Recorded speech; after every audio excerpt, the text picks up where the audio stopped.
不安が覚悟に変わる心を鍛える技術、秋山城賢治。本書を読む前。心を鍛える技術、不安が覚悟に変わる。心を鍛える技術とは、心の強さや抵抗力を向上させるための様々な方法やアプローチを指します。これによって、不安やストレスなどの負の感情が覚悟や前向きなエネルギーに変わることが期待されます。以下は、心を鍛える技術の一例です。マインドフルネス瞑想。マインドフルネス瞑想は、今現在の状態に注意を向け、過去や未来の心配から離れることを重視しています。日常的に瞑想を行うことで、心を鍛え、不安を和らげることができます。感謝の実践。毎日、何かに感謝することを意識的に見つけることで、ポジティブな感情を増やし、不安を軽減することができます。ポジティブな思考の育成。自分の考え方を見直し、ポジティブな視点に切り替えることで、不安を覚悟に変えることができます。過去の成功や困難を乗り越えた経験を振り返ることも役立ちます。ストレス管理の技術、ディープブレーシングやプログレッシブマッスルリラクセーションなどのテクニックを用いて、身体的な緊張を和らげ、ストレスを軽減することができます。目標の設定と達成。小さな目標から始め、成功体験を積み重ねることで、自信をつけ、不安に立ち向かう覚悟を養うことができます。心理療法。心理療法やカウンセリングを受けることで、自分自身や状況に対する理解を深め、不安を乗り越えるための具体的な戦略を獲得できます。これらのアプローチは個人差がありますので、効果的な方法は人それぞれ異なります。最適なアプローチを見つけるためには、自分の感情や反応を注意深く観察し、何が効果的なのかを見極めることが重要です。科学的に不安とストレスから解放される。心理学や哲学における一部のアプローチや考え方に基づいています。以下は、それぞれのステートメントに関連する科学的な視点を考えてみましょう。不安の原因を追求しても、不安が消えることはない。科学的には、不安は複雑な要因によって引き起こされることがあります。心理的、生物学的、環境的な要因が絡み合って不安を生じることがあります。不安の原因を理解することは、対処法を見つける上で重要ですが、一般的には不安が完全に消えることは難しいとされています。不安の正体は、妄想による身体への影響。これは一部で真実です。不安は時折、現実の脅威ではなく、予測や妄想に基づいて生じることがあります。身体への影響としては、ストレスホルモンの放出や身体的な不調が関与することがあります。未知と基地の自己理解が不安解消への第一歩。科学的にも、自己理解や自己認識がメンタルヘルスに対して重要であるとされています。心理学的アプローチや認知行動療法では、自己理解を深め、認知の歪みを修正することが不安の軽減に寄与するとされています。すべてが加速する時代に必要なメンタルとは、現代社会が高いペースで変化する中で、適応力やストレス管理の能力が求められます。これに関する研究やメンタルヘルスのアプローチは進んでいますが、一概に必要なメンタルがあるかどうかは主観的であり、個々の人の特性や状況により異なります。幸せの形が明確だったかつての日本。幸せや価値観は文化や個人によって異なります。過去の日本社会が一般的な幸せの形を持っていたとされても、これは一般化された見方であり、異なる経験や価値観を持つ人々も存在しました。これらのステートメントは、心理学、哲学、社会学など様々な分野の考え方を反映しています。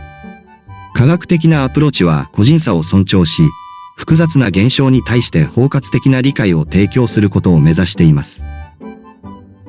思い通りに生きることを妨げる、偽りの自分を知る。個人の行動や意識に関する心理学的な観点から派生しているようです。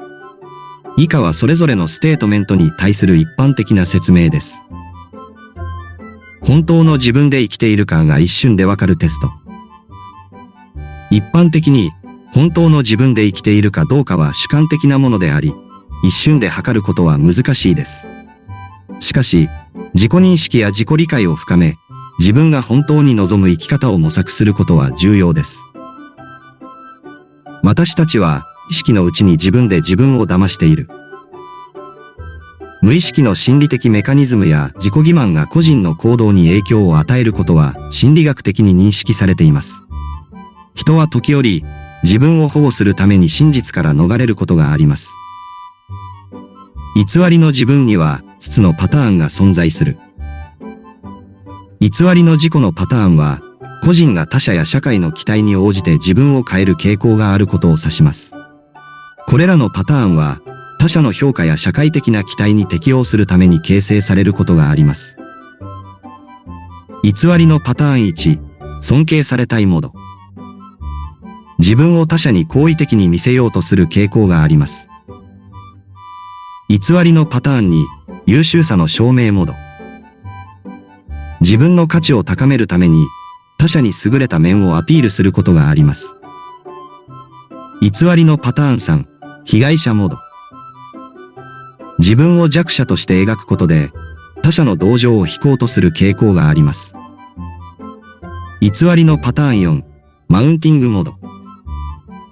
自分を他者よりも上位に位置づけようとする傾向があります。偽りのパターン5、偽ワクワクモード。他者や社会が期待するような楽しい、エキサイティングな一面を演出することがあります。多くの人が偽りの自分に騙される本当の理由。外部からの評価や社会的な期待に適応することは、人間関係や社会への適応性を高める一方で、本当の自分を見失う可能性があります。これに対処するには、自分の真の価値観や欲求を理解し、それに基づいて行動することが重要です。人間が持つあらゆるプログラムをフル活用する。これは個々の特性やスキル、感情など、人間が持つ多岐にわたる側面や特性を最大限に活かすことが重要であるという視点を指している可能性があります。これらのアイデアは、自己認識、心理学、行動科学などから得られたものであり、個人がより真実に基づいた生き方を模索する際に参考になるかもしれません。心を強くして人生の主導権を自分に取り戻す。ポジティブな心理学や個啓発の観点から派生しているようです。以下はそれぞれのステートメントに関する説明です。一瞬で人生の主役になれる魔法のストーリーテリング。ストーリーテリングは自分自身や人生に対する物語をどのように構築するかに影響を与えることがあります。ポジティブで自己肯定感の高い物語を持つことが人生の主導権を感じる一因となります。人生に感動できない人の3つの思考パターン。これは特定された3つのネガティブな思考パターンが人が人生に感動できなくなる原因となる可能性があることを指しています。これを理解し、変容させることがポジティブな変化につながるでしょう。誰かの人生を生きている時間はない。他人と比較せず、自分自身の価値観や目標に基づいて人生を生きることが重要であるという視点です。他者の期待や価値観に縛られず、自分の人生を切り開くことが大切です。最強の行動力を手に入れる、感動思考。感動やポジティブな感情を活用し、それが行動力につながることを強調しています。感動を刺激し、それを行動に変えることが人生においてポジティブなエネルギーを生み出すでしょう。人生の主導権を取り戻す6つのストーリープロセス。人生をコントロールし、主導権を取り戻すためには、特定のストーリーを構築するプロセスがあると示唆されています。これらのプロセスを通じて、自分の物語を積極的に形成していくことが重要です。自己評価を高めるだけで世界が一変する。自分に対するポジティブな自己評価は、自信や行動力を高め、人生においてポジティブな変化をもたらす可能性があります。自分を生かす天才になる、絶対的なルール。これは個々の個性や強みを理解し、それを最大限に生かすことが成功への道であるという考え方です。イライラから強みを発掘する裏技。負の感情やイライラからポジティブな側面や強みを見つける方法に焦点を当てています。うっかりできるは、あなたの強みになる。失敗やミスを恐れず、それを成長の機会と捉えることが、自分の強みを見つける一環となる可能性があります。これらの考え方やアプローチは、自分自身のポジティブな変容や人生の充実を求める人にとって、インスピレーションや指針となるでしょう。不安を覚悟に変えて、本当の自分で生きる。自己啓発やポジティブ心理学のアプローチに基づいています。以下はそれぞれのステートメントに対する一般的な説明です。思い通りの自分を手に入れる4つの質問。これは自分自身に向けて特定の質問を投げかけ、自分の望む状態や理想の自分に近づくための方針を見つける手法を指している可能性があります。理想の自分を活用して自分を進化させる。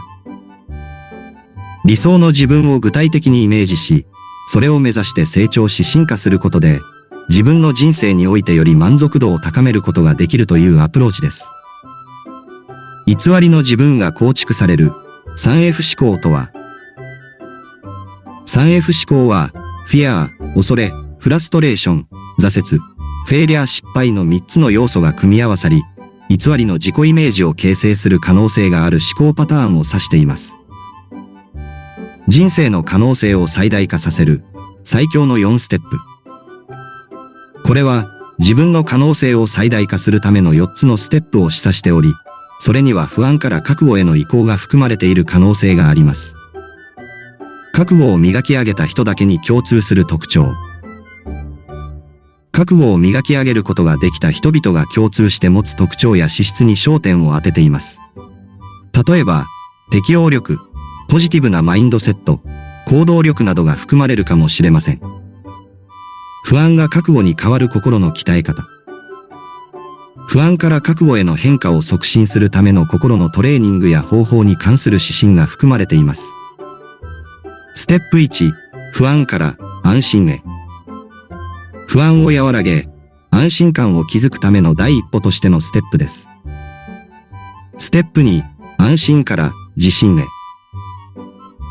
安心感をもとに、高評価や高信頼心を高めるステップです。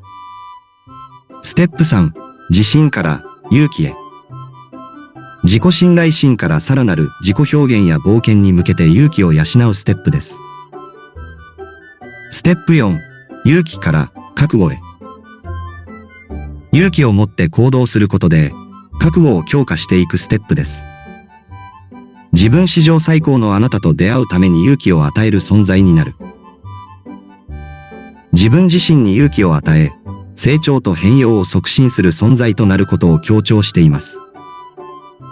これらのアイデアやステップは、自分の内面と向き合い、より豊かで充実した人生を築くためのアプローチを提供しています。